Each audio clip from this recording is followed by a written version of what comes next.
നമസ്കാരം. ആഗോളതലത്തിൽ ഊർജ്ജ പ്രതിസന്ധി പരിഹരിക്കുന്നതിനുള്ള വിവിധ ശ്രമങ്ങൾ നടന്നുവരികയാണ്. അതേസമയം ഊർജ്ജ ഉപഭോഗം, പ്രത്യേകിച്ച് വൈദ്യുതി ഉപയോഗം വർദ്ധിച്ചുകൊണ്ടിരിക്കുകയുമാണ്. അതിനാൽ തന്നെ ഈ പ്രതിസന്ധി മറികടക്കുന്ന ഏതൊരു നീക്കത്തിനും അതിന്റേതായ പ്രാധാന്യമുണ്ട്.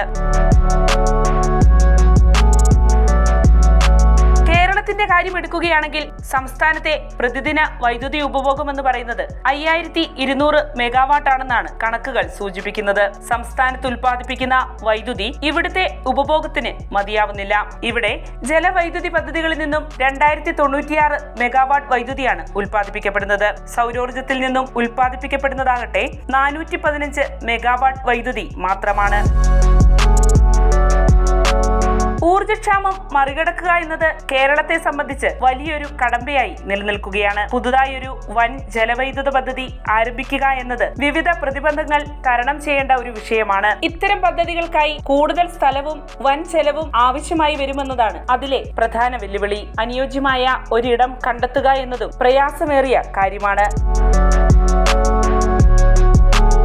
മറ്റൊരു വിഷയം, അത്തരമൊരു പദ്ധതി ആസൂത്രണം ചെയ്താൽ പാരിസ്ഥിതിക പ്രവർത്തകരും മറ്റും ശക്തമായ എതിർപ്പുകൾ ഉയർത്തുകയും ചെയ്യും. അതുപോലെ തന്നെ കേരളം പോലൊരു സംസ്ഥാനത്ത് ആണവ നിലയങ്ങൾ സ്ഥാപിക്കുന്നതിനും വലിയ എതിർപ്പുകൾ നേരിടേണ്ടതായി വരും. മാത്രവുമല്ല, അതും വളരെയേറെ ചിലവുള്ളതും അതിസങ്കീർണമായ ടെക്നോളജിയോട് കൂടിയതുമാണ്. ഇവിടെയാണ് ചെലവ് കുറഞ്ഞതും പരിസ്ഥിതി സൗഹാർദ്ദപരവുമായ വൈദ്യുതി ഉൽപാദനത്തിന്റെ സാധ്യത തെളിയുന്നത്.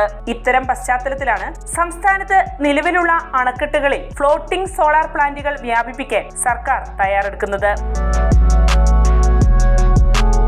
നിലവിൽ വയനാട്ടിലെ ബാണാസുര സാഗർ അണക്കെട്ടിൽ ഈ പദ്ധതി നടപ്പാക്കിയിട്ടുണ്ട്. 2017 കമ്മീഷൻ ചെയ്ത ബാണാസുര സാഗർ ഫ്ലോട്ടിംഗ് സോളാർ പദ്ധതി തീർത്തും വിജയകരമാണ്. 10 കിലോവാട്ട്, 400 കിലോവാട്ട്, 500 കിലോവാട്ട് എന്നിങ്ങനെ ഉൽപാദനശേഷിയുള്ള 3 പ്ലാന്റുകളാണ് ഇവിടെ സജ്ജീകരിച്ചിരിക്കുന്നത്. അവ വഴി ഉൽപ്പാദിപ്പിക്കപ്പെടുന്ന വൈദ്യുതി അണ്ടർ വാട്ടർ കേബിൾ മുഖാന്തരം KSEB ഗ്രിഡിലേക്ക് എത്തിക്കുകയാണ് ചെയ്യുന്നത്. ഇതേ മാതൃക മറ്റു ഡാമുകളിലേക്കും വ്യാപിപ്പിക്കാനാണ് സംസ്ഥാന സർക്കാർ പദ്ധതിയിട്ടിരിക്കുന്നത്.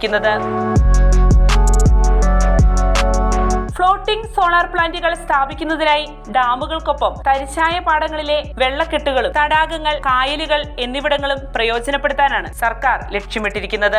ഈ പദ്ധതി വഴി പ്രതിദിനം 6000 മെഗാവാട്ട് വൈദ്യുതി ഉൽപ്പാദിപ്പിക്കാനാകുമെന്നാണ് വൈദ്യുതി വകുപ്പിന്റെ പഠനം ചൂണ്ടിക്കാണിക്കുന്നത്. അതായത് നിലവിൽ കേരളത്തിന് ആവശ്യമുള്ള ആകെ വൈദ്യുതിയുടെ അളവിനേക്കാൾ 800 മെഗാവാട്ട് അധിക ഉൽപാദനം ഈ ബൃഹത് സൗരോർജ്ജ പദ്ധതി വഴി സാധ്യമാക്കാനാകുമത്രേ. ഈ പദ്ധതിക്കായുള്ള കരട് നയത്തിന് മന്ത്രിസഭ യോഗം അംഗീകാരം നൽകി. ഇതിനായി അനുയോജ്യ ഇടങ്ങളുടെ പട്ടിക തയ്യാറാക്കലാണ് ഇനി അടുത്തതായി ചെയ്യേണ്ടത്.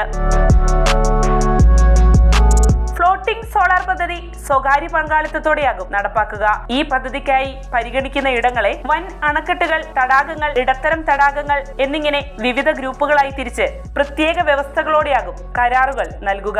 ഇതുകൂടാതെ സർക്കാർ വിദ്യാലയങ്ങളുടെ മേൽക്കൂരകളിൽ സോളാർ പ്ലാന്റുകൾ സ്ഥാപിക്കുന്നതിനായുള്ള തീരുമാനം സമയബന്ധിതമായി പൂർത്തിയാക്കാനുള്ള നടപടികൾ വിദ്യാഭ്യാസ വകുപ്പും അനർട്ടും സ്വീകരിക്കണമെന്നും സംസ്ഥാന സർക്കാർ നിർദ്ദേശം നൽകിയിട്ടുണ്ട്.